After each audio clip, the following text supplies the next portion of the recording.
मुख्यमंत्री जयराम ठाकुर ने आज सदन में बजट पेश किया है। चौथा बजट ही उनका था और कोविड के दौरान जो है ये बजट रहा है और मुख्यमंत्री ने संकेत भी दिए हैं कि कोविड वर्ष था, इसलिए जो बजट है इसके अनुरूप जो है बजट में कई योजनाएं शुरू की गई हैं। स्वास्थ्य क्षेत्र को जो है फोकस किया गया है। हमारे साथ इस वक्त कांग्रेस विधायक सुखविंदर सिंह सुक्खू जी हैं। इनसे जान लेते हैं कि इनका बजट पर जो है क्या रिएक्शन है। सर, बजट पर आपकी क्या प्रतिक्रिया है, किस तरह का बजट मानते हैं आप? 3 घंटे तक माननीय मुख्यमंत्री जी ने बजट भाषण पढ़ा। सरकार से जनता को काफ़ी उम्मीदें थी, चाहे वो कर्मचारी वर्ग है, चाहे युवा है, चाहे पुलिसकर्मी वर्ग है, सबको बहुत उम्मीदें थी। ये बजट भाषण बड़ा नीरस था। एक चीज़ का इसमें सबसे अच्छा लगा कि माननीय मुख्यमंत्री जी ने इस कोरोना काल में 3 साल में तीन जो कोरोना काल रहा, इसमें उन्होंने शायरी पढ़ी और तकरीबन 14 के करीब उन्होंने शेर पढ़े। मैं एक बात और कहना चाहता हूँ कि जहाँ युवा बेरोजगार है, वहाँ सरकार की तरफ से इस बजट में भांग की खेती को बढ़ावा देने के लिए जो कहा गया है, उस संदर्भ में भी सरकार को सोचने की जरूरत है। प्रदेश पहले ही नशे की आड़ में जकड़ा हुआ है और प्रदेश में युवा नशे की लत से पूरी तरह जकड़ा हुआ है। मेरा ये मानना है कि सरकार को इस दृष्टि में कोई कानून बनाकर, कोई नियम बनाकर कि कैसे भांग की खेती होगी, उस पर विचार करना चाहिए। और बैकडोर एंट्री के द्वारा जो नौकरियां भरने की ये लोग कोशिश कर रहे हैं, मैं ये पूछना चाहता हूं कि मोदी जी तो कहते थे कि सब इंटरव्यू डॉक्यूमेंट बेस्ड होंगे और बजट भाषण में ये दिखा दिया गया कि जो मल्टी वर्कर्स भरे जाएंगे 5,000 के करीब पीडब्ल्यूडी में, 4,000 के करीब इसमें आईपीएस डिपार्टमेंट में, जल शक्ति विभाग में, तो ये बैकडोर एंट्री की शुरुआत है।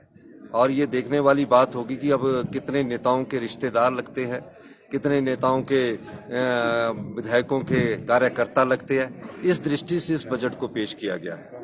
मेरा ये भी मानना है कि बजट में दूरदृष्टि की कमी है और कहीं ना कहीं एक सोच की कमी है जो प्रदेश को विकास की ओर ले जाए।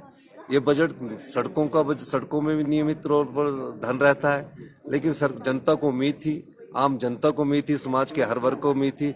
इस बजट ने समाज के सभी वर्गों को निरस किया है। मुख्यमंत्री का कहना है कि स्वास्थ्य और शिक्षा के क्षेत्र में फोकस किया गया है, साथ ही जो गरीब तबका है उस पर फोकस किया गया है, महिलाओं को भी उस सूची में डाला गया है। देखिए, जहां तक गरीब तबके की बात है तो मैं माननीय मुख्यमंत्री जी से ये पूछना चाहता हूं कि हिमाचल प्रदेश की 70 लाख जनता में युवाओं को रोजगार देने के लिए इस बजट में कोई योजना क्यों नहीं लाई गई, पहली बात।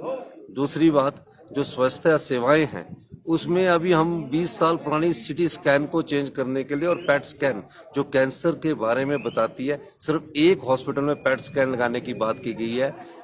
इसकी कमी इस बजट में देखी गई है। मुख्यमंत्री जी शब्दवान से तो अपने बजट को सही ठहरा सकते हैं, लेकिन शिक्षा के क्षेत्र में तो हिमाचल प्रदेश केरल के बाद पूरे भारतवर्ष में दूसरे नंबर पर है। तो ये चीजें तो हिमाचल प्रदेश में पहले से ही मजबूत पड़ी हुई है, लेकिन स्वास्थ्य के क्षेत्र में जो और बहुत कुछ करने की जरूरत है। पर्यटन की दृष्टि से आर्थिक सर्वेक्षण में बताया गया कि 81% पर्यटक कम आए। कोई योजना नहीं लग रही है कि अगर पिछले सालों में 3 करोड़ पर्यटक आए तो अगले साल 4 करोड़ पर्यटन लाने के लिए किस योजना का विस्तार किया जाएगा, लोगों को रोजगार देने के लिए किस योजना का विस्तार किया जाएगा। कर्मचारी वर्ग बड़ा मायूस हुआ, उसे सिर्फ एक लाइन से ही संतुष्ट करना पड़ा। ओल्ड पेंशन स्कीम की जो कर्मचारी मांग कर रहे थे, उस संदर्भ में कोई बात नहीं की गई है कि कैसे जो ओल्ड पेंशन व्यवस्था उसको लागू किया जाए, इस संदर्भ में कोई बात नहीं की गई है। मेरा मानना है कि मुख्यमंत्री जी आज फाइनेंस मिनिस्टर की जगह आज जो वक्तव्य दे रहे थे, वो ऐसा लग रहा था कि शायर अच्छे बनकर अच्छे शेर प्रस्तुत कर रहे थे। ये उनकी इस बजट की प्रमुख विशेषता है। तो ये थे सुखविंदर सिंह सुक्खू, जिनका साफ तौर पर कहना है कि बजट में कुछ भी नया नहीं है और जो लोग सरकार से उम्मीद कर रहे थे कि राहत जो है बजट में होगी, इस बजट में कुछ इस तरह का दिखा नहीं है। महंगाई को लेकर कोई जिक्र नहीं है, कर्मचारियों का जो है कोई ध्यान नहीं रखा गया है, इस तरह के इनके आरोप हैं। फिलहाल के लिए इतना ही। आप बने रहें पंजाब केसरी हिमाचल के साथ।